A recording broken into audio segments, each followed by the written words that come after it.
Hello and welcome back to the Helmet Head YouTube channel. Now Carpride have sent me their W502 smart screen system for your motorcycle that promises to be super easy to install, unlocking Apple CarPlay or Android Auto and all of the cool features built into that. Not just that, they've recently released their BMW bracket that means that you can put it onto a GS 1200, 1250 and many more.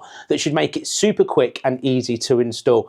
And even more so, I've already tested their W702 system at 7-inch screen so we can compare them all together. But let's put it through the 11 out of 10 test. Let's unbox it, install it, real well test it, and let's see if it's as good as they say it is. So cue the intro.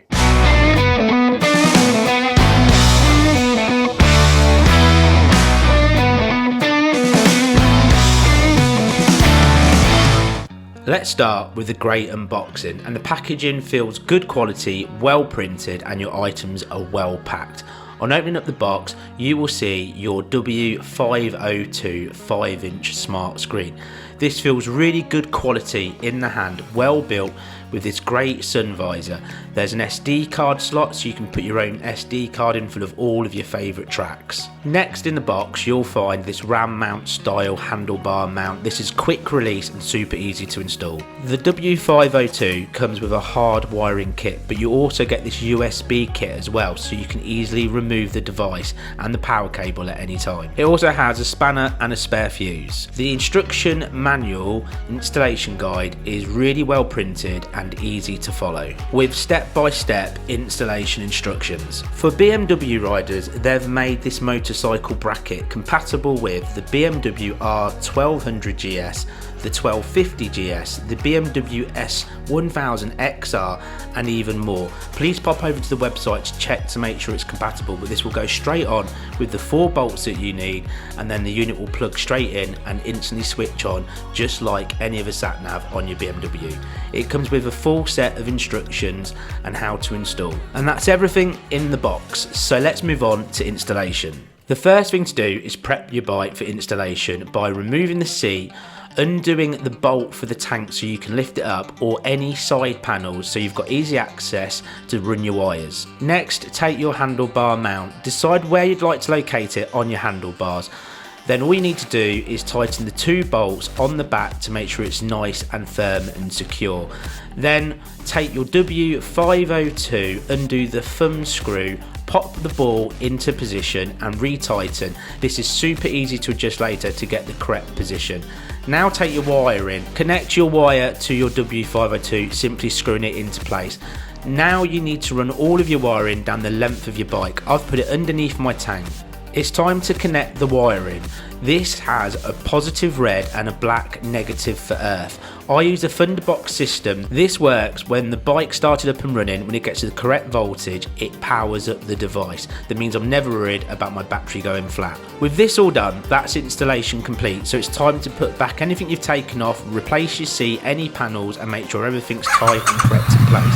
Now fire up your bike and your smart screen will fire up. The first thing you want to do is connect your Apple CarPlay. It's really simple. Go to settings, type in CarPlay. Once it comes up at the bottom of the screen, you will see your Carpride device. Click on that and then just say yes to all of the notifications and pairing settings, and within literally 30 seconds your device will be connected. Now you've released Apple CarPlay, and within a few seconds of firing up the engine, my device instantly powers up, as you can see. What I'm going to do is I'm going to switch on my comm system. That means that my comm system is going to connect via Bluetooth to my phone, and then via Apple CarPlay on the phone it goes to the app, as you can see straight in there now. Now let's just have a quick look at all the awesome features. What I like is this screen is nice and bright, and you can clearly see it, and it's got this slight sun visor to it as well. So it's a sunny day, you can slightly tilt it and you know you're going to see it. The plus side is going through the settings. If you want to change how bright the screen is like this, you can just scroll it right down at night so you can have it nice and dull so it's not massively blown up inside your face. There's loads. There's audio settings for media, voice, everything. It's just loads and loads and loads. You can see the Bluetooth, it's got a little red cross. That means my Bluetooth for my phone is connected to my phone on my media comms, so I can listen to the music and stuff as we go down the road. So going back in to Apple CarPlay, if I want to send a message, I can go on text, I can go on WhatsApp, I can select that, I can select new message, and I can turn around and say, write me a message to Mum saying I hope you're having a fantastic day, and I'll pop round for a cup of tea later. The other thing that I really like about this as well is obviously it accesses my music. So what I'm going to do is I'm going to select Spotify, and I can play a track on here to my headphones, whatever I want to turn around and do. And by pressing that now, that's ringing in my ears. So once you've selected your track and you go back onto the home screen, you can go on your apps, you can click it like this. I can call up the music that I'm currently playing, and if I want to skip track, I can skip forwards, I can skip backwards. How responsive this W502 is, I can pause the track. So moving on now, like if you want to do a voice message and say write message, you can just select that if you want to when you pulled over the side of the road, and just talk directly via your comm system in, and because it goes to your phone, it will then appear on there, so it all interlinks. So like satnav's a big part of why we want this system, because for instance this is Google Maps, but say I didn't like Google Maps and I was more of a Waze fan, I can select Waze and it will pop up with Waze there. But saying that, for me, I'm more of a Google Maps fan, so let's go back to Google Maps and let me put in an address that we're going to go to today. So I'm just going to turn around and say we're going to go to Market Harborough, just down the road, and then you'll see, look, just like on your phone, it pops up. And the big joys about this system is by having my phone in my pocket or leaving it on charge somewhere like in my back box where it's nice and safe, it's getting a full charge, it's keeping up to place, or if you're in a power lead into your back box or whatever you decide to do, that can keep charging and it will get a full charge because you're not burning that screen. And the other side is this is waterproof IP67. With your phone, once it's plugged in, it might be a waterproof phone, but with the lead plugged in, and I've experienced this, it gets really soaked, that shorts out and it burns out your cable, and you go through cable after cable. No more with this. Anyway, let's go for a little ride, let's check out what the sat nav's like. But what I should get is, I'll get instructions in my ear through the device, through the comm system, by having it nicely displayed on that screen. It's such a lovely perfect size screen. Well, straight away on the real world test, what I like to say is that screen, isn't it just the right brightness? It's not glaring in your face, it's really easy to see. That 5-inch screen with the sun visor to protect it so we don't get the glare. But I really like it for this bike, and I'm currently on the Triumph Scrambler. It really suits. It is the perfect size. On top of it, I can still adjust it because it's on a RAM mount, so I can see all of my speedo, my indications from where I'm sat. And if I couldn't, I can easily move it across, or if I wanted it further down here, you can basically position it to wherever you're most comfortable for it to be. But straight out the box, it looks good, doesn't it?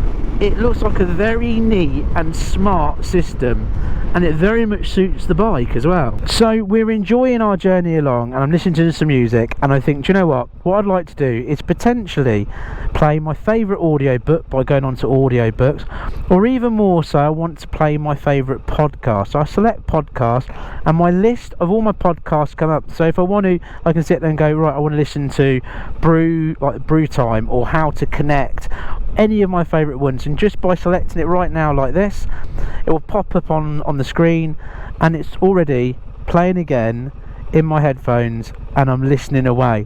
What makes it really cool again, so it gets into my favourite podcast. And if you're mile munching, and I mean you're mile munching for hours and hours, to be able to play your favourite podcast and then also be able to have your navigation going as you're going along, then bada boom bada bing. And like I said, at any point you sit there and you're going along and go, I want to skip a bit, you can by 30 seconds. You can easily select that will come up with your podcast, and you can go, do you know what, I want to change that, and I want to potentially go down for this one instead, and then you can have a listen to a different one. It's so easy and quick to be able to tap, just pull over, select which one you want to play, and happy days.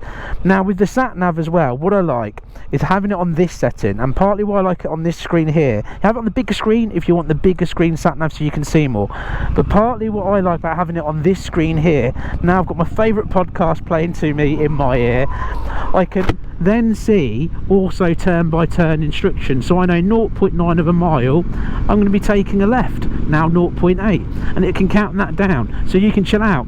And you're also getting all the verbal prompts from the sat nav again in your ear, because it's all put together. It dims down the music and it will come up with you need to take a left in, you know, so many yards, and, you know, or turn left when you get there, or which one you want off your junction, so you're not just constantly staring at your screen going, where am I going next, where am I going next, where am I going next, is because you've got the audio prompt.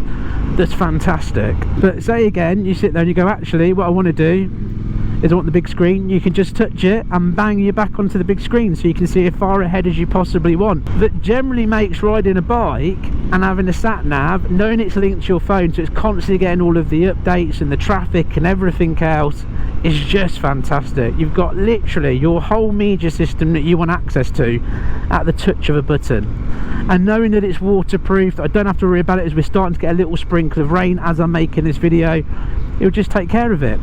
Touchscreen, super active. The W502 really ticks an incredible amount of boxes. But of course, if you want to get a bigger screen, they've got you covered, because they have got the W702. That this is a fantastic bigger screen that I think suits the adventure bike for me even more.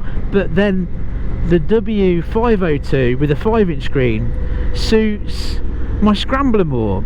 But they have got you covered, so it's definitely worth popping over and deciding which one that you want. But they're cool. Now I'm sure you'll agree with me that the Carpride motorcycle smart screen is just absolutely brilliant. Easy installation, easy to take off and on, easy to see and easy to work. It just ticks so many boxes. Now whichever system you decide to go for, the big one or the smaller one, then all the links that you need are down in the description below, plus the latest discount code.